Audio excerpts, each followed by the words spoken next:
I never imagined I'd be thankful for installing security cameras around my pool. But those cameras? They ended up becoming the star witnesses in what would later be known as the Great HOA Cement Scandal, a controversy that rocked our supposedly peaceful suburban neighborhood of Pine Grove Estates. My name is Sarah Mitchell, and this is a wild story of how a petty vendetta from our Homeowners Association president, over what she deemed an unauthorized pool renovation, spiraled into a full-blown felony case. A case so bizarre it made our local evening news and exposed a scandal far deeper than I ever anticipated. It all started last spring when I decided to give my backyard pool a much-needed facelift. The original design, straight out of the 1990s, showing every bit of its age. After a particularly successful year at my architectural firm, I finally had the funds to do it justice. I wasn't making any drastic changes, just refreshing the tile work, adding modern safety features, and installing energy-efficient equipment. Nothing outrageous, just a tasteful, contemporary update. Wanting to avoid any trouble, I followed the HOA handbook to the letter.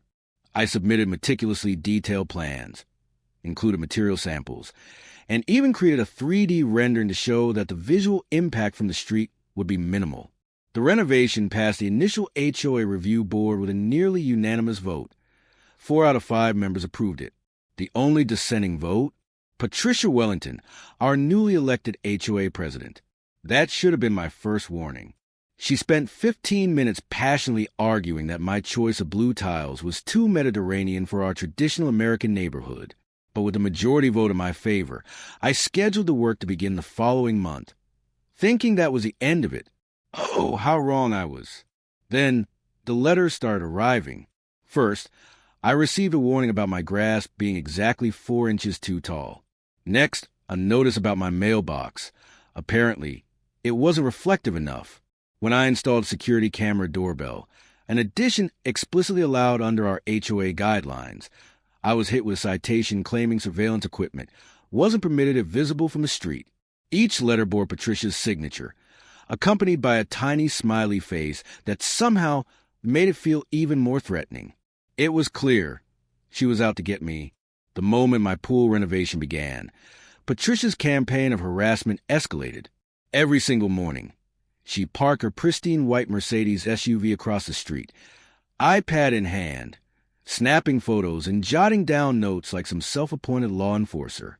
When I finally confronted her about it, she gave me that overly sweet, sickly smile and cooed, "Oh, I'm just documenting violations for our monthly meeting, sweetie. Someone has to maintain our community standards, after all." I tried to be diplomatic. I invited her over to inspect the work up close, offered to go over the approved plans again, and even suggested we discuss her concerns over coffee. Her response? "I don't fraternize with rule breakers," she said, her tone dripping with condescension. "It sets a bad precedent." This, mind you, was the same woman who had somehow gotten approval for an enormous topiary shaped like a unicorn in her front yard. But sure, I was the one damaging the community's aesthetic integrity. Just when I thought things couldn't get worse, an emergency notice landed in my mailbox. According to Patricia, an anonymous concerned resident had reported that my pool's new depth markers were in an incorrect font. Specifically, she claimed that my chosen typography was not the officially designated Times New Roman required under Section 7.3.2 of the HOA Pool Guidelines. Except, there was no such rule in the official HOA documents. Furious, I marched straight to Patricia's house, HOA guidelines in hand. Ready to prove she was making things up, she answered the door, dressed in a pristine tennis outfit, a glass of white wine in hand, despite it being barely 11 a.m. "Oh, Sarah," she sighed, barely glancing up from inspecting her perfectly manicured nails. "I was just about to call you. The board has received several more complaints about your little project. I'm afraid we'll have to add those to the review agenda as well." That's when I spotted her copy of the HOA guidelines sitting on a nearby table. It was significantly thicker than mine. When I questioned the discrepancy, she just smiled and said, "This is the president's copy. It has all the amendments that haven't been formally distributed yet. We have to maintain some executive privileges, don't we?" I left her house seething, but determined to handle things professionally. I emailed the entire HOA board, requesting an emergency meeting to address these mystery amendments. To my surprise, 3 board members responded with concern. Apparently, they had never heard these amendments either. A meeting was scheduled for the following week. Patricia was not happy. I knew she was up to something, but I had no idea just how far she was willing to go until that fateful night. It was nearly midnight when I heard the unmistakable beeping of a truck backing up outside. At first, I dismissed it until I caught movement on my security cameras. What I saw made my blood run cold.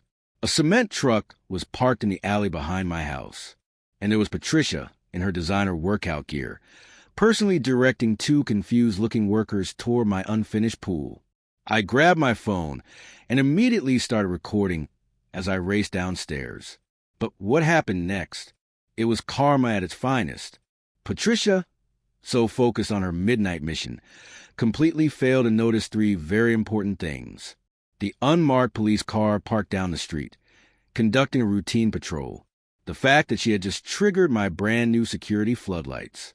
And most importantly, the spot where she was standing, it was directly over a major underground power line. The next few minutes, absolute chaos. Patricia, in all her smug confidence, ordered the workers to start pumping cement into my pool, declaring, "I have full homeowners association authority." The workers hesitated, holding up their phones, probably showing her permit requirements. That's when Officer James Rodriguez, who had been observing from his patrol car, decided to step in. "Ma'am," he called out, "I'm going to need to see the permits for this work." Patricia spun around so fast she nearly lost her balance. "Officer, thank goodness you're here," she trilled, switching to her sickly sweet voice.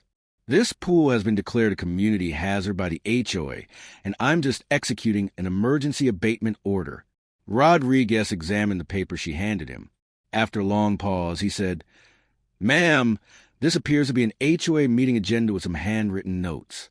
This is not a legal permit." And just like that, Patricia's carefully curated empire control began to crumble.